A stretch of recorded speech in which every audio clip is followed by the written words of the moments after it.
Best conference I've ever attended, a day and a half, that's it.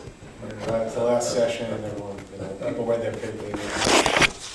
Well, why not informally, why don't we just talk about what you and Adam might like to. Yeah, why don't you get started? I mean, you can read or we can talk.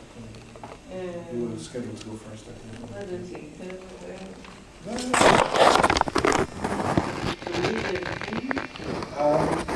You know, I think I'll mostly read, but I'll kind of break and talk a little bit as well. And we can talk in the middle of the paper. So, but it's up to you how you want to approach it, if you're comfortable. Because I think our interests are very different. Yeah. Yes, right. So, yeah. You are talking more about. You know, there might be more convergences between us than we think. So maybe we'll kind of read out things and we'll find out what. I have is more from phenomenological and social point of view. Come and join us. We have a small informal. Well, we'll see what we have to say afterwards. Read yours, I'll read mine, and whatever we want to talk about afterwards. Okay. Hi. Hey. Do you think we Well, Adam, do it all? yeah, Adam, why don't you kick it off, and then she'll pick up the same sort of pattern. Yeah. I don't know, because They're dissimilar topics. I Well, don't think we One thing that's similar, I think, is that I think we're both talking about anti-Semitism in ways that are different from the way most other people at the conference have been talking about it, which is maybe why they put us here. These are we were the uncategorizable, Right. So they invented this category for us. So maybe. so maybe that'll be a way that we'll end up talking about it. Yeah, maybe. If you like, I'll go first. I don't mind. Okay. Okay. Good. Right. Well, what I'm planning to do with the paper, what I did with the paper is developing a theory of anti-Semitism that's based on another theory. So I'll take a little time talking about that. It's not a very well-known theory, and so I'll but it's not an extremely complicated theory either. It's a theory of the origin of language, and as such, as a theory of the origin of language, it's also a theory of the origin of culture and religion and pretty much everything human. Excuse me, in biology we have Darwin's Origin of the Species. Yes, I know that. Any connection? There are connections. I mean, in a certain sense, it's an evolutionary theory. Okay. But it's a theory that assumes that humanity comes into being through a kind of break from nature. So that's actually a good place to start. I mean, the best way that I found of explaining this is what's called the originary hypothesis, and it's invented by a man named Eric Gans, who's actually a professor of French in UCLA, and he's written quite a few books, sort of elaborated on this. He first presented in 1980, so it's 30 years that he's been sort of developing it and developing theory of history out of it and a whole range of other things. The best starting point is with a theory that's a bit better known. You might still not know, but it's René Girard's mimetic theory. Okay. What? You might know about René Girard. What? René Girard. He was a French. He's a French literary theorist. Mimetic theory. René Girard. René Girard. Renee? Sure. Ah, yes. Okay, oh, you know. Girard. Oh, Girard, okay, Girard, okay, that's my bad American accent. Yes, because French name in English for me Yeah, is very difficult to understand. Right, okay, alright, so I mean. She speaks Portuguese. Yeah. Oh, okay, so we're going through three languages So here. Yeah. sometimes it's difficult to understand the names in English. Sorry. It's okay, so Girard, in any case, argues that human beings are fundamentally mimetic, which is to say they imitate each other. Right, and there's a kind of evolutionary component in this to the extent that obviously the higher animals are, the more mimetic they are, the more they learn from each other, the more they imitate each other, and so on. So what Girard sort of discovered, argued, is that mimesis leads to conflict. right? It leads to conflict because if we're imitating each other, then we end up wanting the same thing. Desire is mimetic as well. Right? Now, he developed this through a theory of the novel, first of all, showing how the novels are constructed through this triangular structure of desire, where there's always two protagonists who end up sort of converging on the same object of desire. And his idea is that the reason they converge, each one wants it because the other one wants it. Right? So desire leads to violence in this case. So then the fundamental problem for human beings is how to control this violence, to prevent it from undermining any possibility of community. Now, Girard's theory was that the way this is done is through the scapegoat mechanism, or what he sometimes calls the victimary mechanism, which is to say one member of the community is selected out and essentially killed. Oh, so victimary means scapegoat. Right, well that's kind of the starting point. Then for Gans it kind of takes on these other meanings as well. But that, yeah, it starts with Girard. In other words, some victimization is at the foundation of any human community. So for Girard, this is the origin of the human. Right, the human begins with the establishment of a scapegoat, and for him this is also the origin of religion, because the scapegoat essentially is transformed into God. Right, because after the killing is done, the one killed, the victim, is then commemorated as the one who founded the community. Right, so there's this kind of duality, this kind of ambivalence towards the victim. And Girard kind of traces this not only through the novel, but through mythology. There's all these mythological figures. If you kind of look closely at these myths, then there's always kind of this story of a murder kind of at the bottom of it. Okay, now, I mean, Gans questions some of that, but Gans starts with the same assumption that desire is mimetic and that we converge on the same object, and that therefore preventing violence, controlling violence, regulating violence is sort of the central problem for the human community, violence against each other. Right? So he defines humanity as that species which poses a greater threat to itself than is posed to it by any external force. There is one more of a danger to each other than anything out there in the natural world is a danger to us. For Gans, the way in which the problem is solved is not through the scapegoat. He kind of talks about the scapegoat, but he places that much later in history. For Gans argues that all you really need is a sign.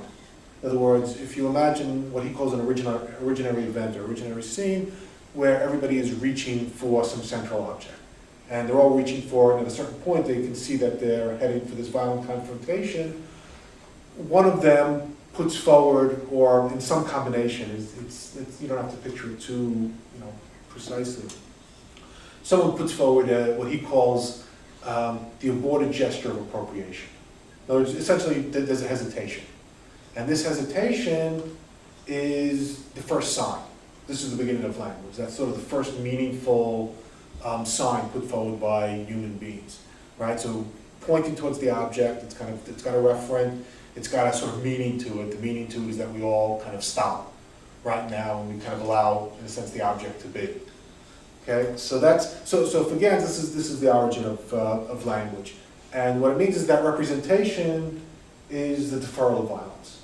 So that's essentially what language does, and what all the institutions that follow, rituals and religion and culture and so on. And so human history essentially can be seen as the development of increasingly sort of effective and generalizable, but always fragile mechanisms of deferral, right? Ways of preventing, outbreaks of mimetic desire and the violence that follows from it. Okay, so the way in which I'm going to kind of cut over lines. He talks about sort of primitive community, and he talks about what he calls, he's borrowing from what's his name, not Salins, but another anthropologist, what he calls the big man form of culture, where it's kind of organized around one sort of central sort of god king figure, and he traces through Judaism and Christianity. He's kind of got a way of accounting for all of this. But ultimately, to get us to talk about anti-Semitism, he sees the most sophisticated means of deferral that human beings have invented so far as being the modern market system, essentially, right? And you can think about why that would be if you think about dividing sort of an economic product. The most primitive way of doing it would be, to have one sort of object and everybody sort of, grabs a piece out of it. then a somewhat more sophisticated way of doing it would be each member of the community, again, whether they're families or individuals, doesn't really matter, has a certain amount of property for themselves, and they exchange through barter. And this is what Marcel Mauss calls a gift community, a gift economy, right, which is based on, again, the simplest way of thinking about it is if I invite you to dinner for this Friday, you sort of invite me, a couple of Fridays down the road, right? You don't invite me Saturday, right? There's kind of a logic to it, right? You don't repay the gift right away. There's a sort of decorum and just sort of, there's kind of rules about it, informal rules about it. You'll invite me maybe next Friday or a couple of Fridays down the road. So there's a gift economy, which is more efficient than everybody just kind of grabbing the same object and kind of tearing a piece out of it. But at the same time, it's still, it requires you to kind of bring an object to somebody else and they bring an object to you and so on. And so the next step is essentially the introduction of money, which allows me to trade, with you without having any contact with you at all, right? You sell something to him and I buy it from him, right, using money. So this is a more sophisticated means of deferral, because then there's more objects out there in the world, and each person kind of, gets an object that's more impersonal, so we're not always struggling over the same objects and so on. And so he kind of sees, the development of the market through history, and of course ultimately modernity, where you have a sort of full-blown market system, as a gradual movement away from, sort of more primitive and in a sense less effective, more fragile means of deferral, which are focused on a very kind of strictly organized ritual system and so on. Okay, so now we can start talking about anti-Semitism. Anyone has questions along the way, you can ask. But it's in the context of the modern market system that Gans first situates anti-Semitism. And I'm going to read a quote from Gans when he's talking about anti-Semitism. The Jew is not, in some undefined sense, a scapegoat for the larger society's frustrations. He serves as a model of the inexistent and unfigurable center of the market system. The Jew, having rejected the incarnation, incarnates the truly unincarnable, mediation. In the post-ritual world of market exchange, the Jew is a paradoxical construction who regulates the self-regulating market, who fixes the prices determined by the interaction of supply and demand. We must eliminate him to gain control over this inhuman mechanism. Okay? In a certain sense, this kind of overlaps with, it overlaps, but it's almost a kind of diametrically opposed image of the way in which Marxists talk about anti-Semitism. Actually, I went to a conference earlier today which was talking about it still in exactly these terms, quoting Adorno and Horkheimer and so on, that the Jew is essentially associated with the center of the market system, right? The market system has no center, right? Everything is kind of in flux, it's dynamic, there's no one controlling, prices and supply and demand kind of continually interact. No one determines what the prices are. No one could determine what the prices are, and so on. This generates all kinds of, again, anxieties, resentments, and dissatisfactions. And so the Jew is essentially placed at the center of this. Okay, so in that sense, in a sense, we can agree with the Marxists on this, except for the Marxists, this is a critique of the market system, whereas for Gans, it's more of an inadequate understanding of or an inadequate engagement with the market system. But anyway, he's saying something more here, which is the reason why Jews are put in this position. It's not just random. It's not like the Nazis or those who came before the Nazis just kind of said Jews and put them at the center. But he sees this as connected with the discovery of monotheism by the Jews. In other words, the notion of a God who kind of who can't be controlled through rituals. In other words, you can't make a demand upon God who's invisible, who's not accessible in any way, right? God gives you the law and you sort of follow the law and so on, but you can't. There's no sort of cause and effect with God in the Jewish understanding of monotheism. And then of course the Jews reject, which he alludes to in the passage I just read, rejecting incarnation, right? So the Christians, Christianity in a certain sense found this inaccessible, invisible God sort of intolerable, right? So they incarnated in Jesus, and the Jews kind of resisted that. So the Jews are kind of the inventors of monotheism, and here I'll just read what I wrote. It'll be better than winging it. Antisemitism for Gans is ultimately predicated upon the paradox of the Jewish discovery of monotheism. The Judaic revelation presented knowledge of a single God beyond the means of control of totemic religions, and presented a single humanity whose knowledge of God is most profoundly revealed in the reciprocal relations between humans. At the same time, so there's a God as universal, it's everybody's God, no one kind of has control of it, and so on. At the same time, this very revelation is granted to a single people, chosen to work out before the world the implications of this understanding of the divine.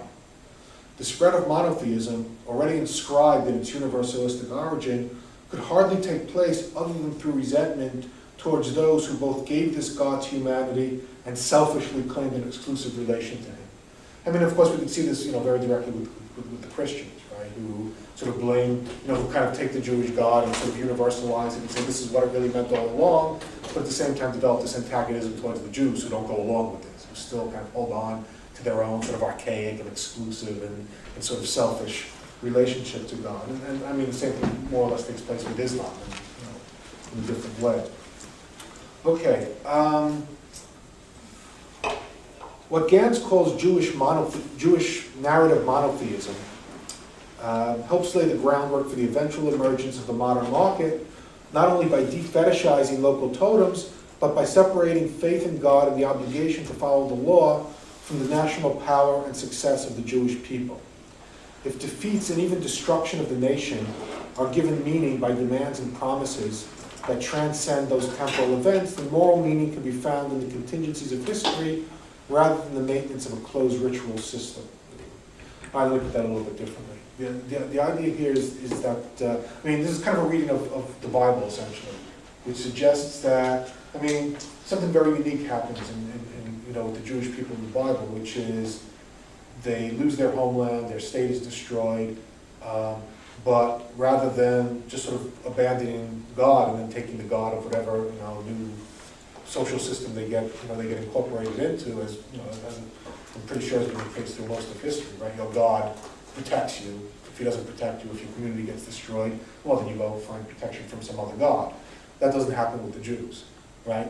They read, and the Bible is kind of a record of this, right? Reading all of these defeats and destruction and exile and so on as essentially messages from God, right? So history becomes meaningful, right? And again, this is something that Gans is suggesting that the Jews invented, making that history can become meaningful because you're playing out the relationship between the nation and God's will through history.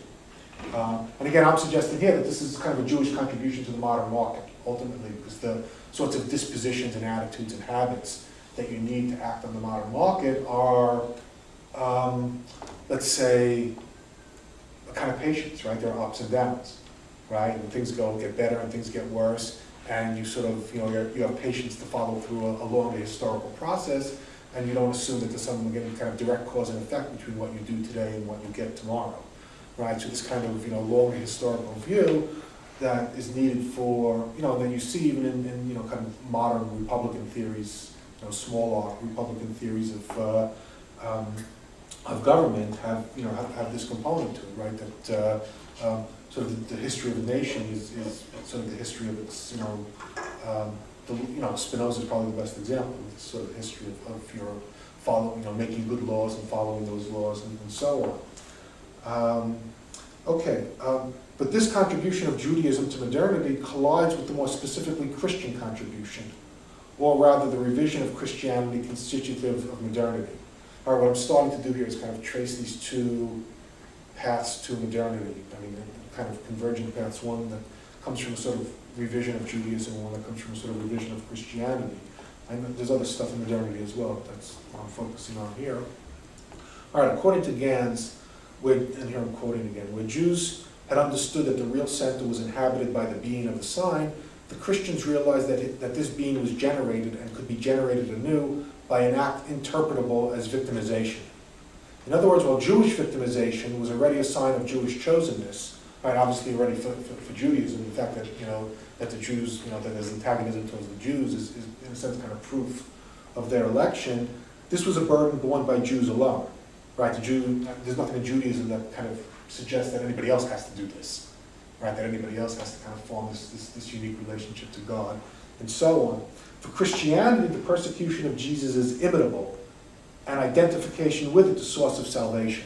Okay, so this is kind of where Christianity, in a sense, breaks with Judaism. But this also meant that Christianity provides the model for anti-Semitism. And here I'm quoting Gans again. The anti-Semite compels the Jew to enter the infernal circle of rivalry and persecution in order to reenact his own Christian conversion.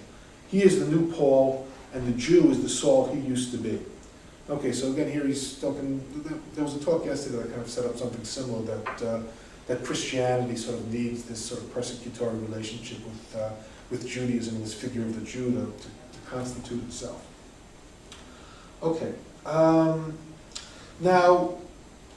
That it has to persecute the Jews, or that it has to be persecuted like the Jews? No, that has to persecute the Jews, right? But in a sense, you're picking up on something that I said, which I'll follow up on now, which is victimization and a persecutory sort of attitude is central to Christianity, and it plays into modernity through romanticism, right? This kind of, Gans sort of works through what he calls the constitutive hypocrisy of romanticism, which is the romantic individual performs his rejection of the market system, right, and proclaims a sort of, this goes back to Rousseau, who was sort of the first example of this, proclaims this kind of unanimous rejection by all of, bourgeois society, but does that ultimately in order to construct a compelling persona, to operate within bourgeois society. I mean, there are so many examples of this. It's so much a part of capitalist or bourgeois society, whatever you want to call it, we just take it for granted. There's just these obvious examples like James Dean, right, whose figure was exactly that. Right? So épaté bourgeois. What? Épaté bourgeois. Yeah, well, that's a big part, right? Yeah, you arouse all of this antagonism towards you, but again, that just makes you the center of attention, right, and increases your value within bourgeois. And every movie star in some way kind of situates themselves. Rock stars in the whole history of American popular culture, you could talk about in this way. You shock people, and then 20 years later you get knighted, right? So he's kind of tracing this, and again, you can sort of trace this back to Christianity. This is sort of you could say secularization, Christian understandings of victimization and persecution and so on, but in a safer way now. You don't actually have to die at this point. It's kind of an act by now. Okay. In abiding tension with this individualistic gesture, so that's part of it. In other words, this is how the market develops. And this is how we kind of enter the market, right? This is why every teenager has to have their own distinctive look, right? Every teenager has to be, everyone's against me. I'm going to show who I really am, and so on. And that's how in our culture, that's how you develop your individuality, right? By being persecuted and hated, and kind of sacrificed, and then you sort of emerge with your own with your own distinctive style out of that. It's funny, it's kind of hypocrisy, but at the same time it's productive, right? It sort of works, and I'm not sure there's something else, right, to replace it with.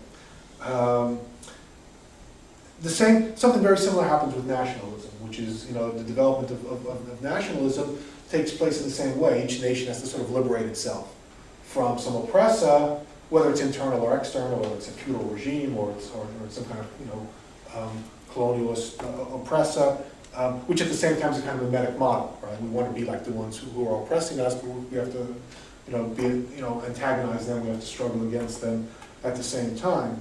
And again, the national liberation takes place in the same way through martyrs, right? Who become the founders of the nation and so on.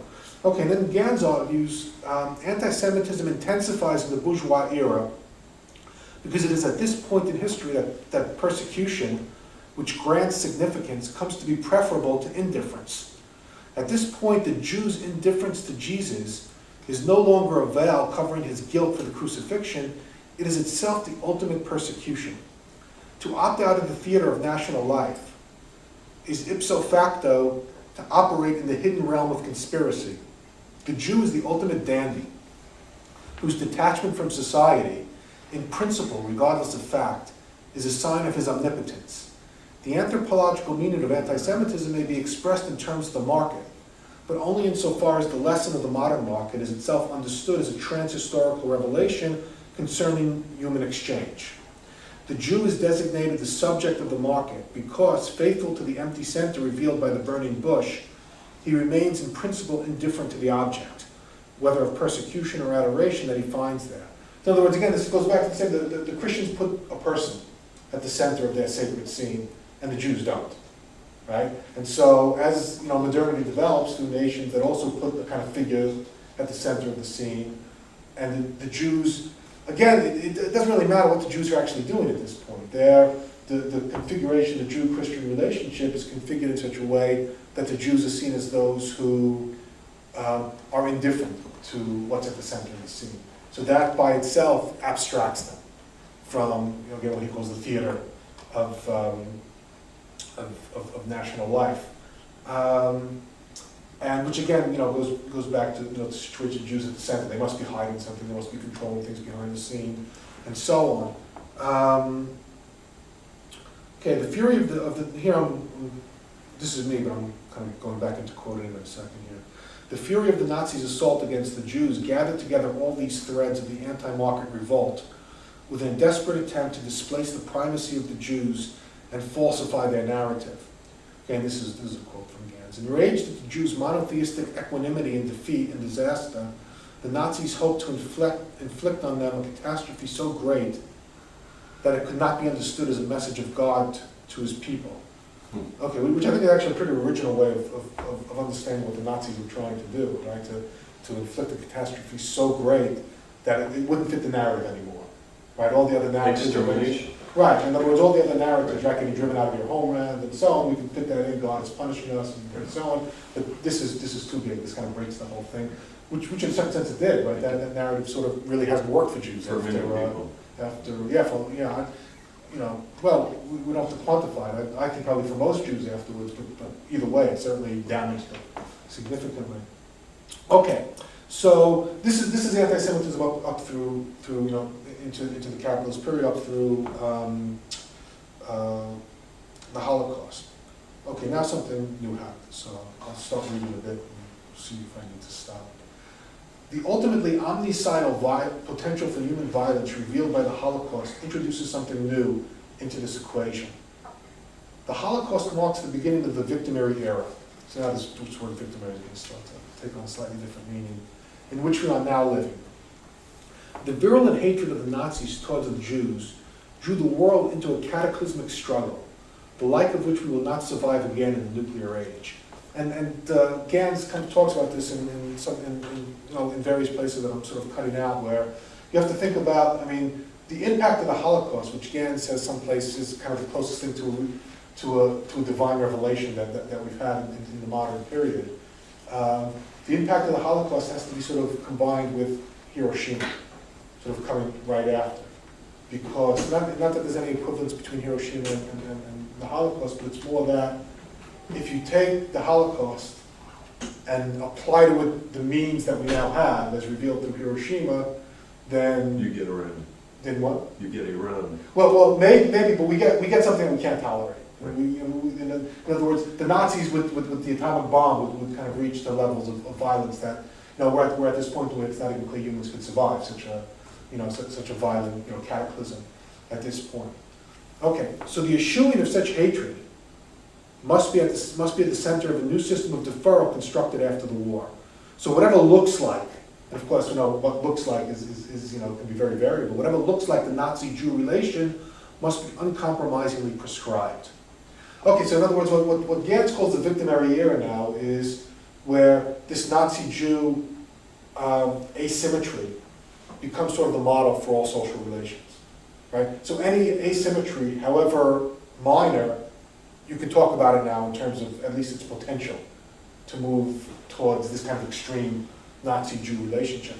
And again, if you really look at anything, anti-racist discussions, anti-colonialist, feminist, even environmentalists, anti-Islamophobic, just about anything that's come out, really since World War II, it really takes this shape more and more kind of mechanically and automatically as time goes on. Even now we have global warming deniers, right? So even that's the notion of denying, it comes from Holocaust denial. So it's like this becomes this vocabulary that's used to describe everything, right? Which of course creates an incentive to make one's own grievance fit that model, right? So in other words, your grievance will get the more attention, the more you can frame it as analogous to the Nazi Jew model. And you can find it, I mean, really, you can find this all the way through. You can easily write a whole paper. I think you can write a whole book showing, the anti-colonial, anti-racist, how, the Nazi Jew image or structure just became this all-encompassing vocabulary that just was used to describe everything. And still today, I don't think it's any less so today. If anything, it's even more intense today. Which is, in a sense, we're kind of stuck in something, right? Is sort of the idea here. Because obviously this place limits on other ways of thinking about what might be less extreme antagonisms and makes problems that might be fairly easily solvable or at least sufferable seem intolerable and to require some kind of extreme solution. The Jews are once again placed in a paradoxical position. First of all, the response on the part of the Jews to the consequences of their utter defenselessness in the Holocaust is to create and with growing unanimity support a Jewish nation state. But the nation state, with its ethnic exclusivity, preparedness for belligerency, and narrow self-interest, is one of those things that looks very much like Nazism. Second, the victimary principle can only be universalized if the Jewish monopoly on Holocaust guilt is broken. The best way to do so is to present the Jews as oppressors, at least just like the rest of us, at worst uniquely so, insofar as they have exploited the world's guilt so as to perpetuate the very conditions that enable their own victimization, only this time at the expense of others. Fine. So again, this kind of converges with a lot of what we've been hearing the last couple of days. This very sort of unique, really hatred towards Israel comes from this, that the Jews were the victims and they use that victimization to kind of play this trick on everyone else and become victimizers in turn and so on. So the scapegoat reverses the role. Yeah, right. So, Israel, the Jews have to kind of be flipped. Israeli Goliath, Palestinian David. Yeah, right. Which of course has been framed exactly in terms of Nazi Jew, right? And he'll just kind of add the sadistic version. Right, and which kind of has this added, it has this added sadism to it that you're calling, Jews Nazis now, and so on. It's got this kind of, which increases the, what's the word, frisson for a lot of, anti-Israel, anti-Zionist people. Wow, we're calling Jews Nazis. Right? It doesn't get more exciting than that, right? Right, yeah, exactly. Finally, then, the emergence of a new victim, the Palestinians, the victim of the Jews, completes the victimary metaphysics first set in motion by the essentially theological response to the Holocaust. The victimary system, then, depends upon this new expanded anti-Semitism in which the Jews are scapegoated for the crimes of the West, as well as for the intensifying resentments toward the West. So the Jews are guilty of the crimes of the West, but they're also guilty for the fact that Islam, right. Coming now in particular from the most bitter, if not the oldest of those resentments, that of Islam. It was the Israeli victory in the 67 war that made it possible to maneuver the Jews ideologically out of the victimized and into the victimizing position. But this maneuvering might have gone no further than the kind of standard anti-colonial critique applied to the US and Vietnam or the European powers, without the increasing abandonment of nationality on the part of the Western Europeans and the rise of radical Islam. In this context, as Gans says, we are first of all, and I'll quote a little from Gans again, struck by the similarity between medieval and modern Christian anti-Semitism. In both cases, the Jew is accused of remaining behind in the old Israel, rather than entering the new Israel of Christianity. It is by this suspicious archaism that he betrays his immoral preference for honoring the historical memory of his monotheistic discovery over its inherent promise of universality. So the Jew preserves his own privileged relation to God over, the benefits of God for everybody, right? The dissemination of this message to everybody. Whether well-poisoned or a protocol worshiper, the Jew is accused of refusing to love his non-Jewish neighbor as himself. Okay. It's really not his non-Jewish neighbor as himself, it's his non-Jewish neighbor as his fellow Jew. Yes. He's being accused of not allowing the Gentile into the circle of us, even if he treats him well. Yeah, that's right, because there's always some, added value Right. to the, to the intra-Jewish relationship. I'll skip a little bit here, and get to his discussion about Islam, and how that plays into it, and then we'll kind of finish up. With the most politically influential currents of contemporary Islam, meanwhile, we do most emphatically see a rejection of the market. In other words, Europe is maybe rejecting nationality, but they're not really quite rejecting the economic market, right? They're rejecting, what I would suggest, and I think Gans is suggesting is a component of the market. You can't have, ultimately, I don't think you can have an economic market without nation states, because without nation states, you can't really have a rule of law where those applying the law, implementing the law, making the law are in some way accountable to those who the law is applied to. I mean, it doesn't really work on a global scale, right? You need sort of more local national units to do that. But at any rate, the European antagonism towards Israel comes from, again, for the Europeans, we're moving past all of that. Nationality, nationalism, that's what led us to the Holocaust and all that other stuff. We're moving past that, but Israel just keeps dragging us back, right, into this muck and mire of nationality and all the wars and antagonism that comes with it.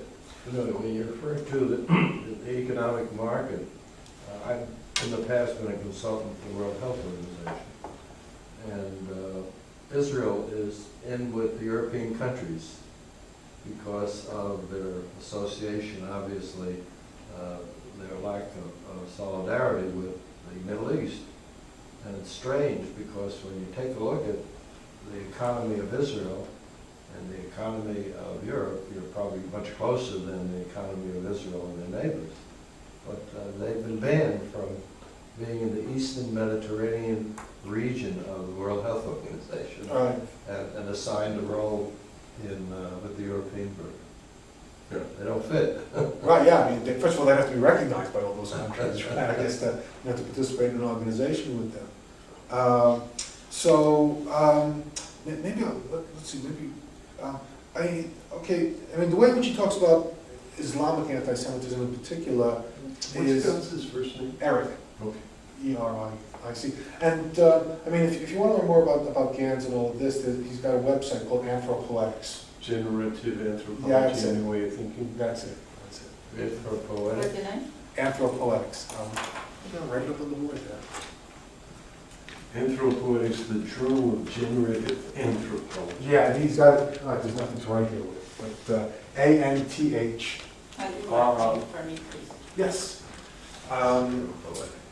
It's a journal, and he's got there, and most of what I'm actually quoting from is if you see on that, And his full name is? Eric Gans. G-A-N-S. Anthro. T-H-R-O, sorry. And this? P-O-E, sorry. G-A-N-S. P-O-E. Anthropoetics. Yeah. And this is the journal. Yeah, it's a website, it's got the journal, and it's got what he calls the Chronicles of Love and Resentment, and most of what I'm quoting is actually from that. He likes your stuff too. Yeah, we've been working together. I kind of found out about this now, it's only about 10 years since, and so, we become friends, and It's a big Gans family in New Haven. Oh yeah, it's a pretty common name also. Right. I've seen a lot of places Right. lately.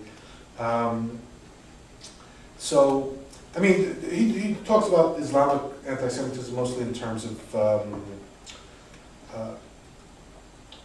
Muslims, at least radical Muslims, kind of see themselves as outside of the market, as opposed to with the European countries, it was the Jews kind of usurping within a country. But with the Islamists, it's more of a sort of global antagonism from outside the market to inside the market.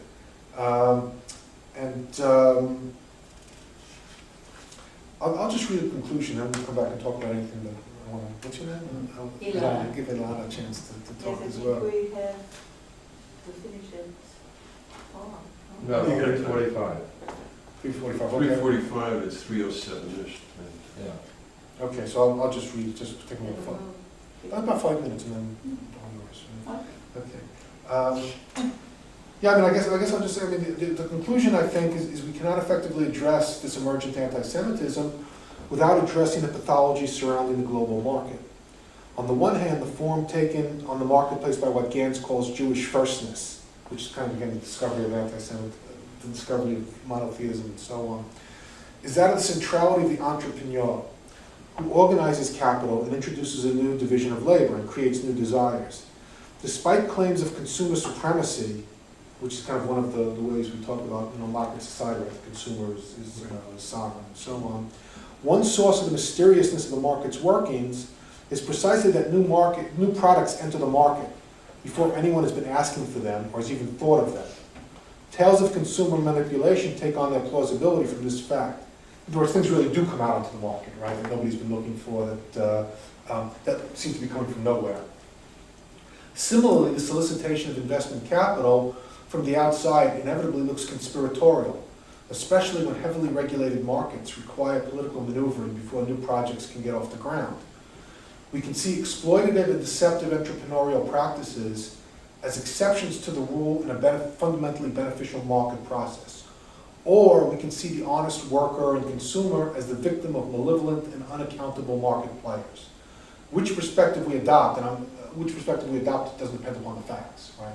It's kind of a fundamental starting point. It's not like you can add up the bad things businessmen do versus the good things they do and kind of arrive at a conclusion based on that. So it's kind of a more fundamental attitude towards what you think the market is. Which perspective we adopt will determine the way we think about regulating economic institutions, and only a fundamentally benevolent view of the market will make it possible to accept the basic asymmetry between producers and consumers, capital and labor, and resist the search for scapegoats for our disappointments on the market. So I'll just leave it there and just say that, the only way to get over anti-Semitism ultimately, if the Jew is kind of placed at the center of the market, is to, in a sense, grow up and have a mature view of the market. It's not getting transcended, we're not going to overcome it, we're not going to come up with some more authentic way of distributing economic products. We're always going to have this market, which is indirect, which is complicated, which disappoints, which leads to corruption and all kinds of other things. And we have to kind of, if that's our horizon, then you can have a totally different attitude towards it. And then anti-Semitism kind of gets marginalized. Yeah.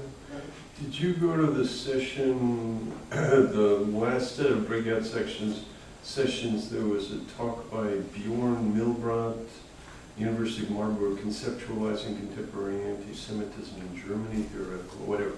One of the things that he pointed out was that without it being anti-Semitic at all, German media is pervaded by images of market forces that really are just drawing Nazi imagery but removing the direct connection to Jews. But sort of cockroaches and locusts that devour and so on, using all these metaphors to describe the bosses. So in that sense, a profoundly immature understanding. Yeah. And I would say sooner or later the Jew will be put in. And that's what he said. He said, look, it's only, all you have to do is put a little Jewish star in the eye of the cockroach, and you're there. Yeah, that's pretty much right. All right. Well, thank you.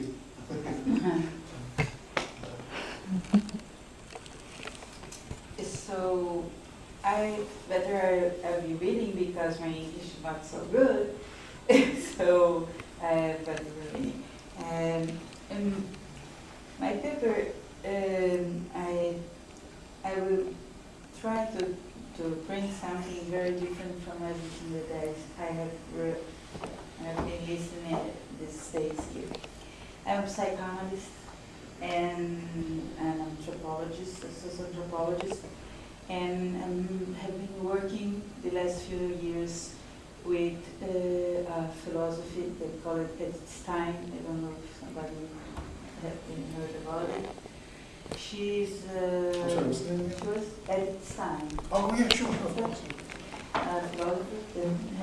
She was a Jewish one that lived in Germany in the first half of the century, and she was a disciple of Edmund Husserl, and she was a very brilliant student and his assistant, and she worked a lot of phenomenology and wrote a lot of important books about the human person and about politics, the state, the notion of people, and about human, and about religion, and many important questions in her times.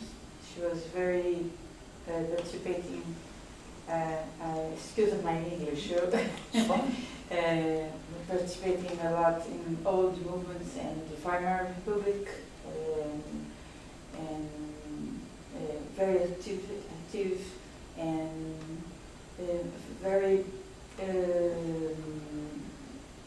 someone that gave a lot of contributions in her living time and leave a lot of important books for us to read and to understand our time. Her books are being translating to many languages nowadays and studying too. She converted to Catholicism. She became a nun, a monk, and was arrested and died in Auschwitz, and was canonized by the Pope, Paul II. And she had all a discussion about her. You know about somebody. Know about her. But that's not my point. My point is her contribution about understanding our world. And like a psychoanalyst, I read her books and I want to give you some of her thoughts about what we can understand about from her point of view. The first thing is her work about empathy. Her doctoral thesis was about empathy. For her, her profound study about empathy was she saw it like not I read now because it's being more beautifully Edith Stein was one of the most talented disciples of Husserl. In her PhD thesis about empathy, she called attention on this human being characteristic, putting it in evidence as part of the human structure, demonstrating that it is a life experience that allows us to recognize human alterity. We have through empathy an experience that informs us about a structural similarity with the other, although we are configured concretely in different manners. The empathy or anthropathy is the recognition of alterity, a cognitive fact. Alterity tells me there is something similar to me in the other human being, although reaction in a psychic level could be different. Our psychic life is very important to us. Through it, we feel sympathy, attraction, and even love as a possibility to be good to another person, allowing him to develop and fulfill himself in a spontaneous choice. We can also feel antipathy that in extreme can make us hate the other, which as a spontaneous attitude from us lead us to try to eliminate the other human being and to deny his humanity. This caused extreme intolerance as occurred with Nazism through Jews, homosexuals, deficients, gypsies, among others. Human beings are plastic, expressing themselves culturally in very different ways, but their physical structures are similar, what make all of us human beings in spite of having different psychic attitudes. Edith Stein made a complete phenomenological analysis in her book, The Structure of Human Person, in the year 1933, where she speaks about of the body, the psyche, and the spirit. Each human being is singular, unique, but shares with the other human beings the same structure. Their perceived grasp is structurally similar. Everything that happens to us is connected to our structure, where attraction and repulsion are always present.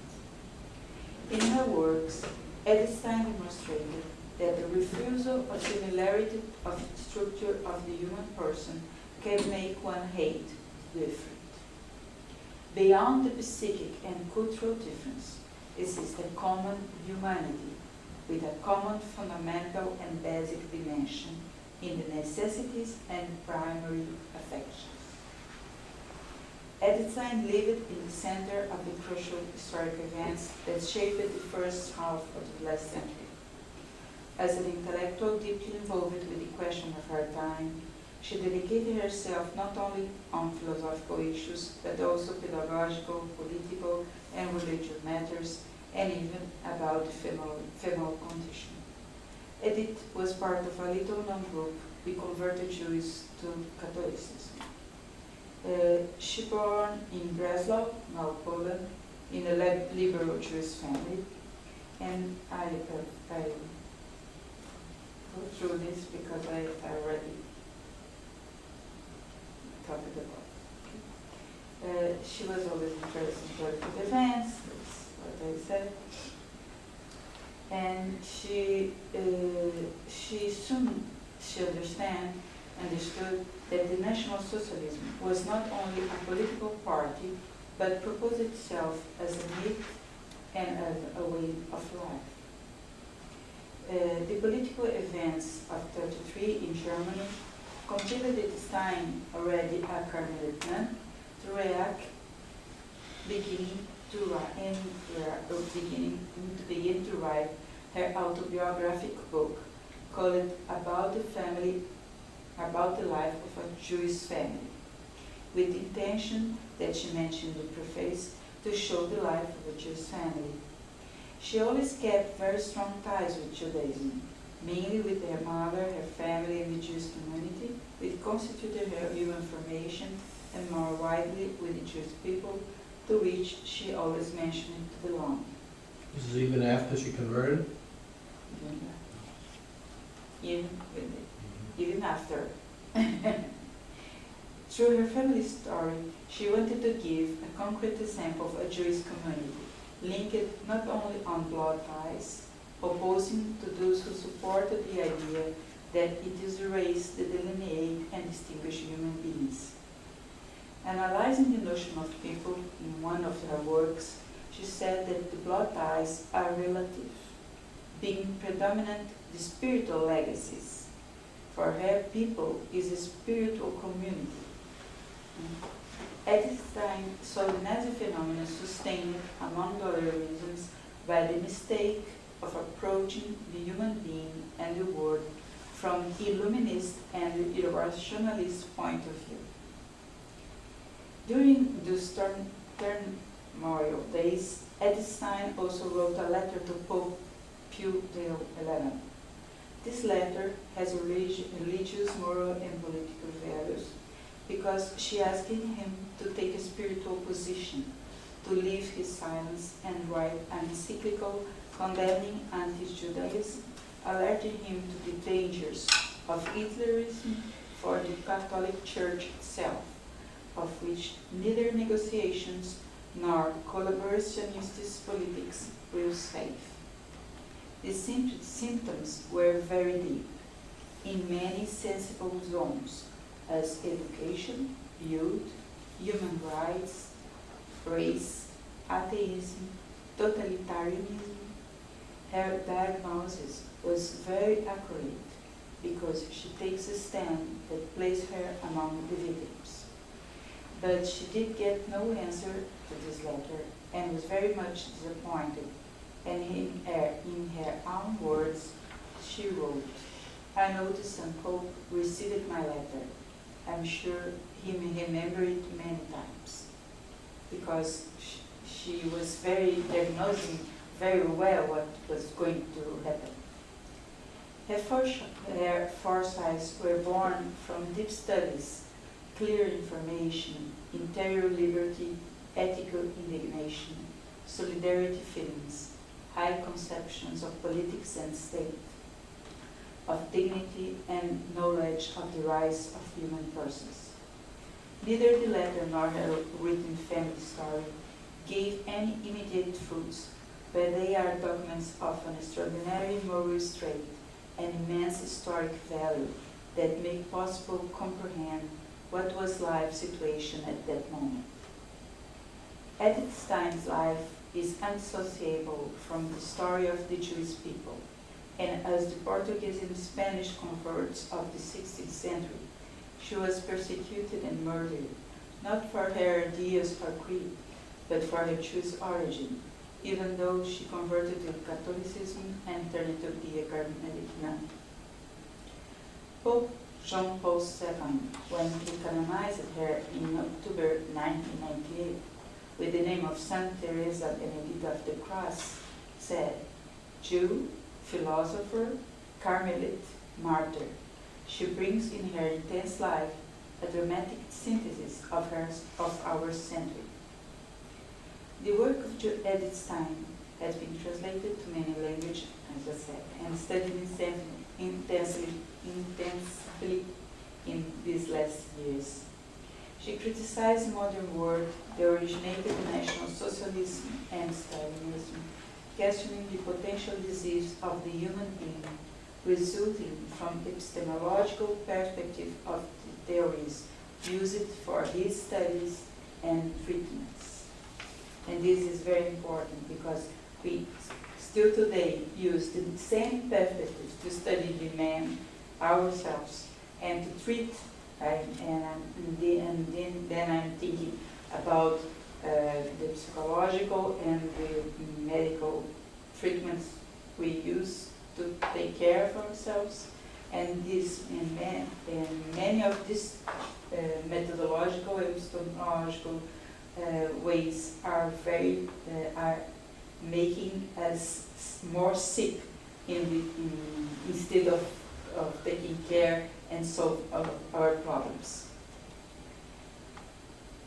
She stands her view of her situation lived by human beings in our days, worried with the dignity of every human being, and already warning us from the 30s of last century about the enormous dangers of our modern society, such as pragmatism, efficiency, directing our eyes to the essential. To be able to admit the other, the different, the strange, we must enlarge profoundly our dimensions and accept the differences. Welcoming the other is based in acknowledgement of similarities, but also implies in a moral and ethic attitude. Even if the other, the different, the stranger, bother me, and I feel antipathy for him, and want to eliminate him from my path, is a human being like me. This ethic question, suggested and so important at its time, will be touched in the following under the psychoanalytical approach. And now I want to call attention to the contribution of psychoanalytical experience and how we see nowadays the ethical experience that we are able to have like human beings. How we can have an ethical experience. It's not a simple thing. The recognition of the other in his diversity is expressed in the same etymology of the Greek word ethos, from which derives ethic, that brings us two meanings, home and homeland. The first is a place to live. The second emphasizes social bonds from which we origin.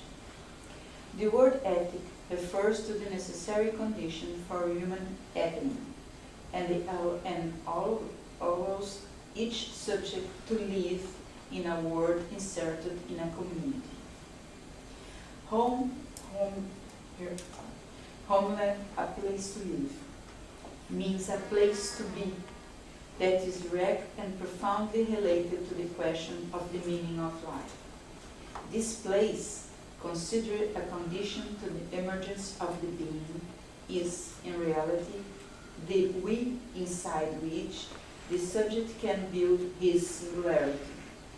It is the founding relation with others, the belonging to a collective group, being part of a community that constitutes the basic condition to become the subject and to develop his singularity.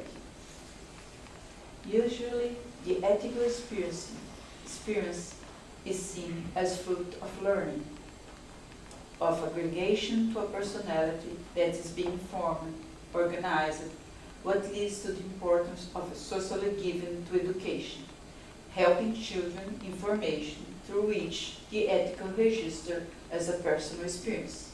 That's what normally we think, that we'll teach a child to be ethical. We teach him. But in the contemporary psychoanalytical clinic, we have the necessity of paying attention to the base of the human condition.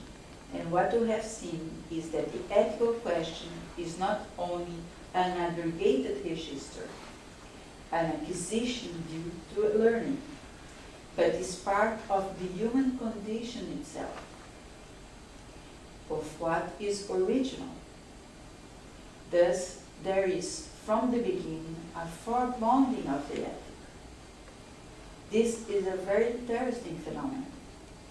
A child that can experiment being carried in any way receives an offer of an experience that gives her some knowledge about ethics, a founding element upon which countless other psychic elements can happen.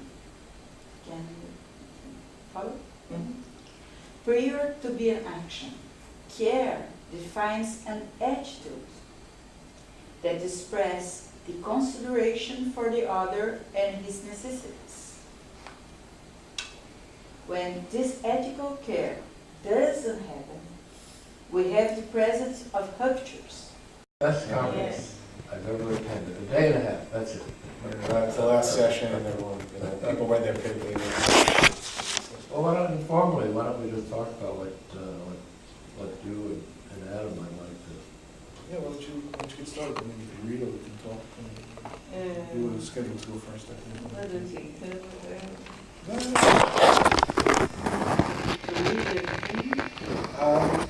You know, I won't. I mean, I think I'll mostly read, but I'll kind of break and talk a little bit as well, and we can. Yeah. We can talk in the middle of the paper. So, but it's up to you how you want to approach it, whether you're comfortable. Because I think our interests are very different. Yeah. Yes, right. So, yeah. You are talking more about. You know, there might be more convergences between us than we think. So maybe we'll kind of read out things and find out what. I have is more from different phenomenological and systematic point of view. Come and join us. We have a small informal. Well, we'll see what we have to say afterwards. I mean, so, read yours, I'll read mine, and whatever we want to talk about afterwards. You know? Yeah. Hi. Okay.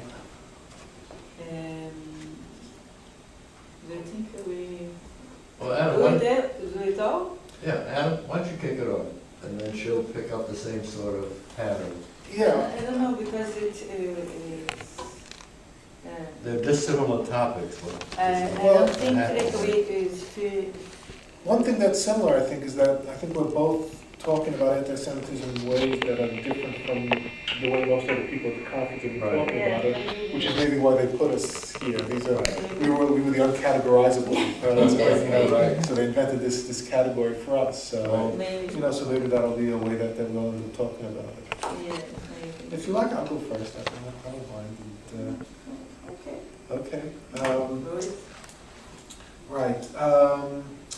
Well, what I'm planning to do with the paper, what I did with the paper is developing a theory of anti-Semitism that's based on another theory. So I'll take a little time talking about that. It's not a very well-known theory, and so I'll kind of, but it's not an extremely complicated theory either.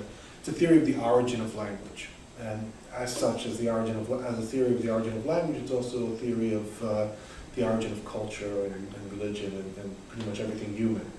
Excuse me, you know, in biology, we have Darwin's Origin of the Species. Yes, I know that. Any connection? There are connections. I mean, in a certain sense, it's an evolutionary theory. Okay.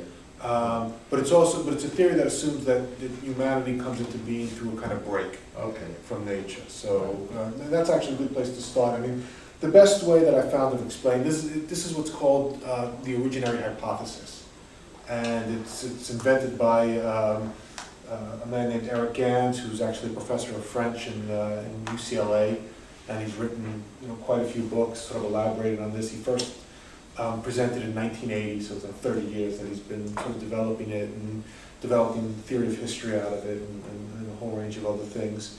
The best starting point is with a theory that's a bit better known. You might still not know, but it's René Girard's mimetic theory. Okay. What? You might know about René Girard. What? René Girard.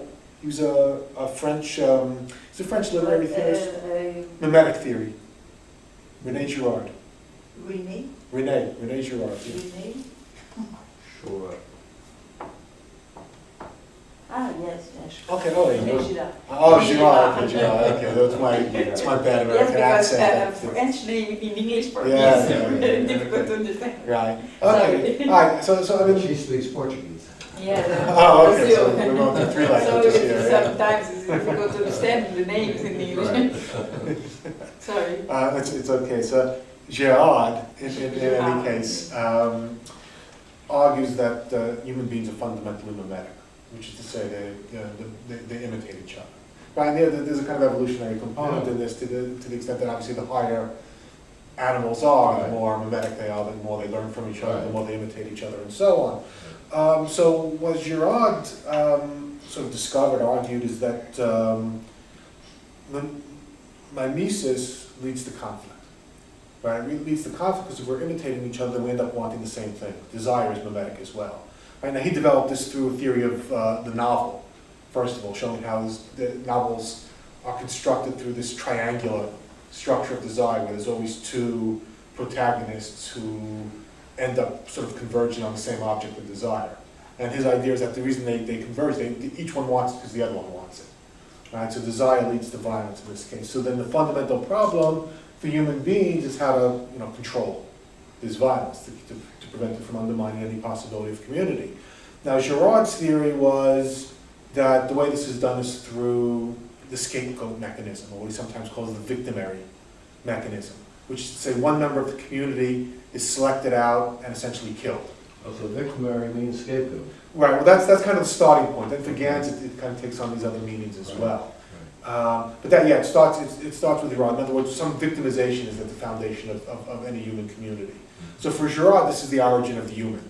Right, the human begins with the establishment of a scapegoat, and for him, this is also the origin of religion, because the scapegoat essentially is transformed into God. Right, because after the killing is done, the one killed, the victim, is then commemorated as the one who founded the community. Right, so there's this kind of duality, this kind of ambivalence towards the victim. And Girard kind of traces this not only through the novel, but through mythology. There's all these mythological figures. If you kind of look closely at these myths, then there's always kind of this story of a murder kind of at the bottom of it.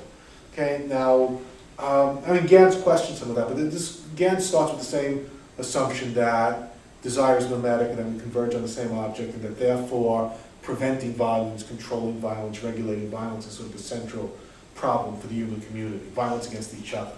Right? So he defines humanity as that species which poses a greater threat to itself than is posed to it by any external force.